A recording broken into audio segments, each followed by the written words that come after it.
À quand la fin du déni de droit et des abus répétés du régime Faure Gnassingbé contre les populations civiles sans défense? Les conflits fonciers au Togo prennent des proportions inquiétantes, particulièrement dans la région des savanes. À Naki Ouest, un différend autour de terre oppose depuis 3 ans la commune de Tone 2 à la famille Nangepou-Guintiga. Ce litige, qui a déjà causé des pertes en vies humaines, plonge une famille dans une attente interminable, notamment pour récupérer le corps de son proche, décédé en prison. Au Togo, les conflits fonciers prennent une tournure alarmante. Dans la région des Cévennes, la situation devient de plus en plus préoccupante, provoquant souvent d'énormes dépensés, dans certains cas, des pertes en vies humaines. Ces querelles autour de terre, devenues monnaie courante, plongent parfois des familles dans des drames interminables. À Naki Ouest, dans la préfecture de Tone, un conflit opposant la commune de Tone 2 à la succession Nangepou-Guintiga a tourné au drame.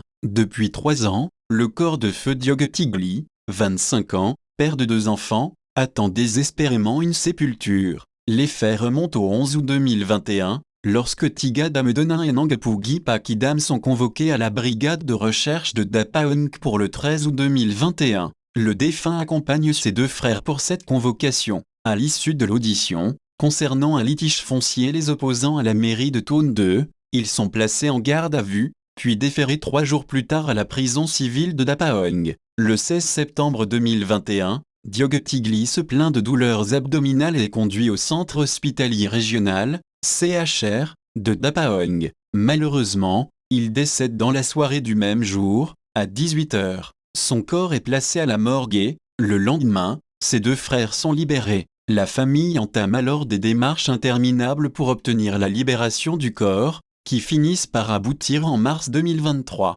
L'enterrement est prévu pour le vendredi 17 mars 2023, après une veillée funèbre tenue le 16 mars. Mais au moment de récupérer le corps à la morgue du CHR de Dapaong, l'administration hospitalière refuse de le libérer, déclarant avoir reçu des ordres contraires. Toutes les tentatives de la famille pour récupérer le corps échouent, et il repart bredouille. Aujourd'hui 16 septembre 2024, cela fait 3 ans que la famille Tiga attend dans l'angoisse la restitution du corps de feu Diogue Tigli Tiga. L'affaire serait toujours en cours devant le tribunal de première instance de Dapaong. Dans une tournure encore plus tragique, la mère du défunt, Jacobi Gabina, âgée de 60 ans et mère de 9 enfants, a également été arrêtée. Convoquée par la brigade de gendarmerie de Naki Ouest le vendredi 13 septembre 2024, elle a été placée en garde à vue, puis déférée l'après-midi même à la prison civile de Dapaong. Ce conflit foncier, parmi tant d'autres dans la région des Cévennes,